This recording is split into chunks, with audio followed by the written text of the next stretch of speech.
અમદાવાદથી પાલનપુર જતા અથવા તો પછી માઉન્ટ આબુ જતા રસ્તામાં આવે છે ઊંઝા, અને ઊંઝામાં આવે છે એક્ઝેક્ટલી 4 રસ્તાની બાજુમાં ગોટાવાળા કાકા. હજુ જૂના જમાનાની જેમ અહીંયા આગળ નીચે બેસીને ખવાય જો. હા હા હા, ચાદરા ઉપર જો આપણા ભાઈબંધો બી બેસીને આગળ ખાય છે. કહેવાનો મતલબ કે ભાઈ અહીંયા આગળ નીચે બેસીને ખાય છે. આગળ ટેબલની વ્યવસ્થા બી છે કે તમારા ટેબલ ઉપર અહીંયા આગળ ઉભા ખાવું હોય તો ખાઈ શકાય, પણ તો બી લોકો અહીંયા આગળ નીચે બેસીને ખાવાનું પસંદ કરે છે. ને ગોટા એક નંબર છે ભાઈ. એડ્રેસ તમને નીચે ડિસ્ક્રિપ્શનની અંદર મેન્શન કરી આપીશ, જોઈ લેજો.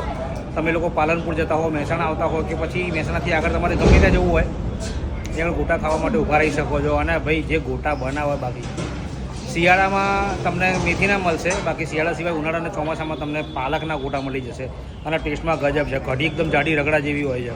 તો તમને લોકોને હાઈલી રેકમેન્ડ કરીશ કે ઊંઝામાં આવો તો અહીંયા આગળ કાકાના ગોટા ખાધા વગર ના જતા, બરાબર ને?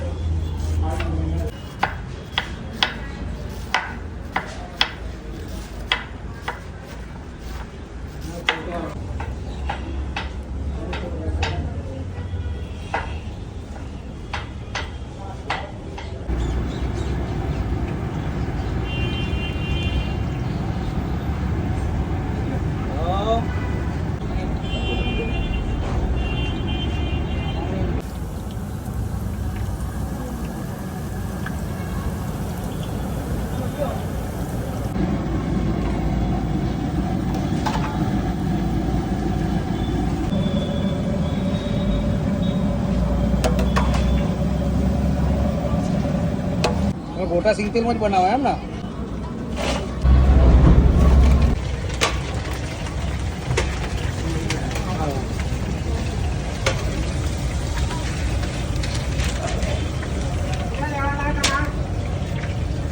મતલબ એક જ ખાવાના છો? હો, અલગ અલગ આલુ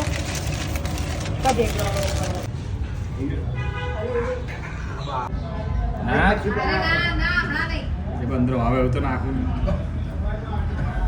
જાડી રગડા જેવી કઢી છે ભાઈ.